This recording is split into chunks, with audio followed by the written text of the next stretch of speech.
Hello and welcome back to the Time in the UK channel. Postman's bin.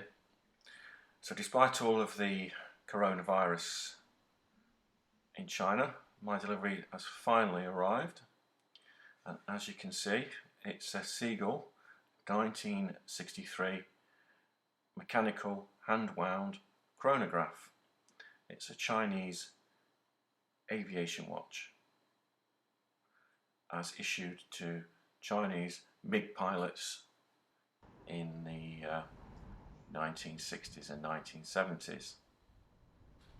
The case of the watch itself is made out of base metal, brass probably, and chromed, and the watch weighs in at a feather weight of 63 grams with a leather strap on.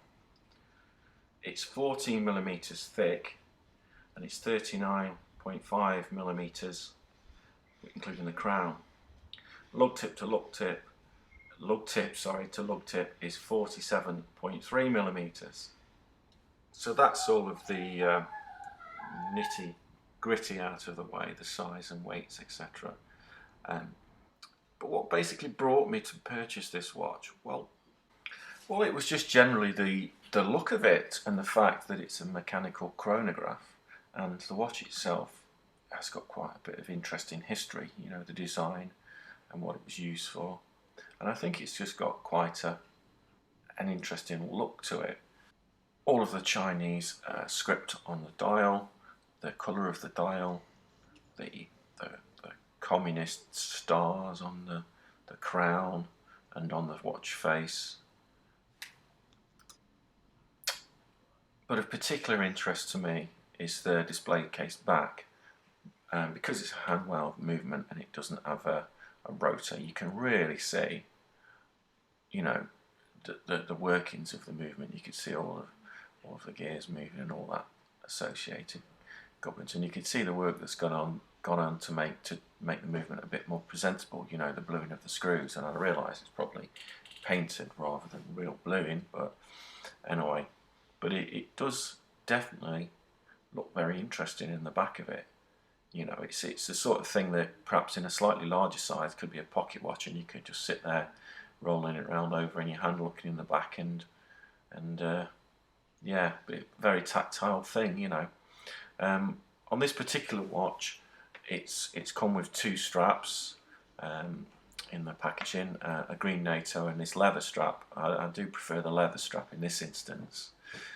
And the sub-dial hands on some models, they will have one counterweight, and some models they will have no counterweights, and this particular one has got two counterweights, so it's possibly the factory that these things are manufactured in, because I do believe that they're manufactured in several factories by several different companies for some reason. I don't know why, but they are. And when you decide to operate the chronograph functions, you do get a very satisfactory click, you know, sort of reminiscent of a 1930s sort of 1930s technology movie where someone pulls a huge great lever and the machine the size of the planet starts whirring away. You know, you get this very satisfying clunk, and the hands start moving, all flick back. So it's a nice thing to press. And accuracy wise, well, it's currently untested. I don't have the correct machinery to test it really, apart from letting it run for a few days and seeing how much it loses. But it's currently untested. It's basically come out of the box and changed the strap on it and worn it for a few hours. So yeah, I will come back to you with anything more than initial thoughts.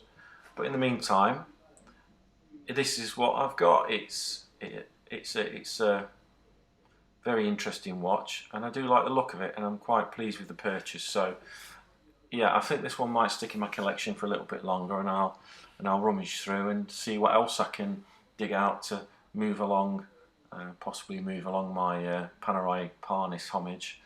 I might pop that on eBay or something like that. But yeah, very satisfying watch to own and fiddle with. So check out